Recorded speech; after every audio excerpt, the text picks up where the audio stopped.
Good evening, Blades. On the walk down to beautiful downtown Bramall Lane for tonight's fixture against Hull City. Hickey yet again rings the changes with 4 changes for the Blades. Rhys Norrington-Davies coming in at left back. We've got a guest appearance from Hal the Blade, who's with me tonight. Nice to see him after several years of not seeing him. In good nick in front as well. Further changes in midfield, the midfield duo of Conor Horahan and Oliver Norwood return. Sander Beck and John Fleck returning to the bench. And up front, Billy Sharp given a rest and Iliman Dye in the side. Statman is predicting a 2-0 win. I'll be back with the first half action from inside beautiful towntown Bramall Lane in just a few moments' time. Hi Blades, so it's half time here at Bramall Lane. Hull City, the visitors, Sheffield United 0, Hull City 0. Again, very frustrated by Hull City players just going down. 7 minutes of added time really didn't tell the story of the first half. The Blades threatened to get forward. Some good chances. Rhys Norrington-Davies put a lovely ball in. Iliman Dye couldn't convert. Ollie McBurney getting on the end of an Oliver Norwood cross, which could have gone home. Lewis Potter, the Hull number 11, causing problems down the left-hand side with Chris Basham and George Baldock not coping with him very well. We had our chances. Luckily we're not behind, but no real clear-cut chances. Gibbs White not really being on it, trying to do the clever stuff, not doing the easy stuff. Defensively, John Egan played very well, but Baldock and Basham have been a bit of a concern, it has to be said. Basham looks unusually suspect in the back, giving the ball away, a few heavy touches, and Norwood pinging it around nicely. Every corner the Blades have, I have to say that Hull City, going down, getting the free kick, and the referee really hasn't got control of this game as we would like.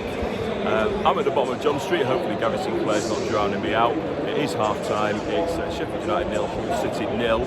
I'm going to still stand by my prediction that the Blades are going to win this by 2-0. Hopefully there won't be so much out of time and I'll be able to get on the 10 o'clock train back to lovely Wakefield. Second half is the wonderful Hal the Blade, who's on the Bramall Lane upper, which if I turn my camera around is somewhere up there. It's half time. Blades 0, Hull 0. Thank you, Adam. What to say about that? The highlight for me was probably my half-time sausage roll, which has gone down an absolute treat. Probably got quite a few crumbs in the beard. That's always a drawback when you decide to grow facial hair.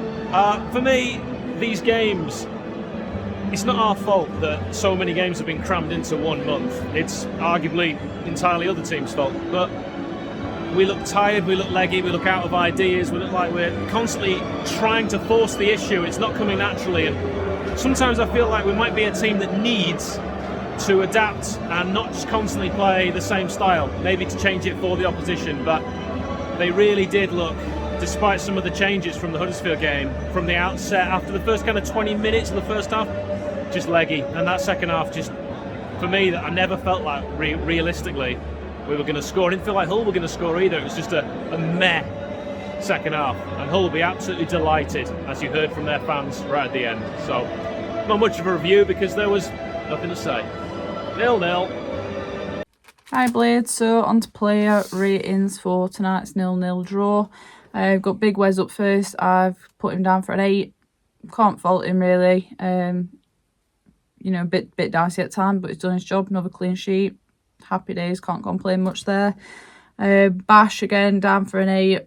Solid. I actually, every time the ball goes to him, I feel like it's in good hands or feet, as the case may be. Egan also solid. Got him down for a 7.5 from me. No complaints there really. Robinson, I'm actually getting to like more and more as time goes on. I've got him down for a 7 tonight. Thought he played decent. I got some good moves off him, so I'm happy with that. Baldock, very disappointed. I am a massive Baldock fan. However, we've got him down for 5 tonight. Just not good enough for me. Kept giving the ball away too much, not putting in the tackles that we needed to keep control of the game. Norwood and Horahan both down for a 6, which is a bit of a tale of two halves. Midfield just seemed non-existent at some points in that game. We were giving them far too much space. Needs to do better there. Rhys Norrington-Davies, I have got down for a 7. I thought he was, I'm a bit hit and miss on him, but I thought it was pretty decent tonight. Gibbs, White and NJ, I've got 6.5 for both of them. both really good players can have really good matches. 𝐍𝐸𝐶 has been off a little bit recently and still seems to be lacking something there. And I just, you know, that massive miss, can't let that one go.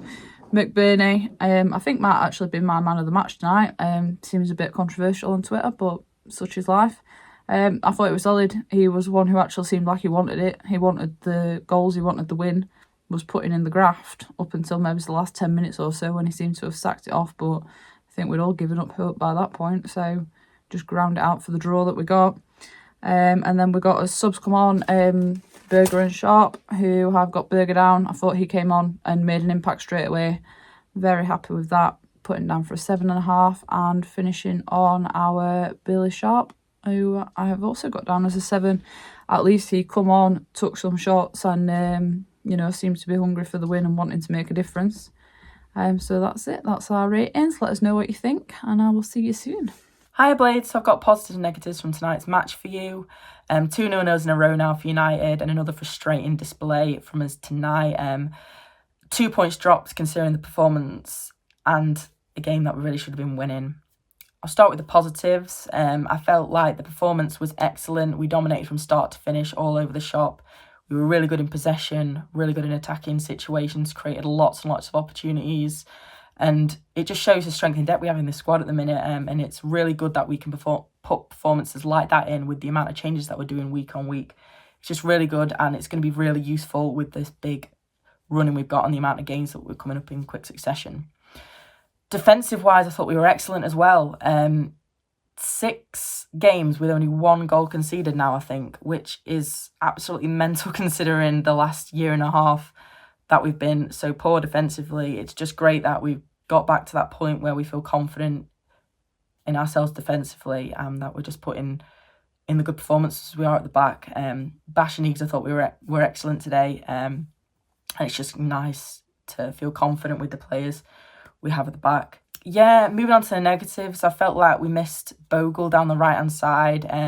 Both wings I don't think were great today, but especially Bogle with the performance he's been putting in recently. It's a shame that he wasn't in there today. Hopefully the injury isn't too bad and he can get back to playing like he has been doing for so many weeks now.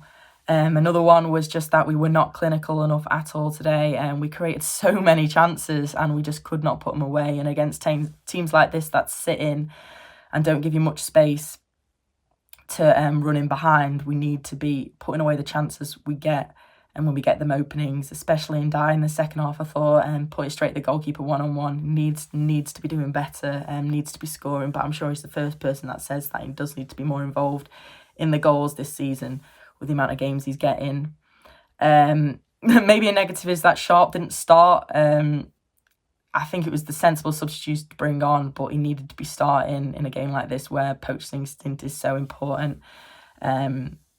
Yeah, I'm not really sure what the substitutes were about. I feel like we just needed that bit more of an injection of creativity. Maybe Jebo could have been a shout, since he's been on such good form this season. But alas, that's all in the past now, Blades. Hopefully we can continue this unbeaten run and hopefully get another win at the weekend and kick on our push up the table. But until then, Blades, up them Blades.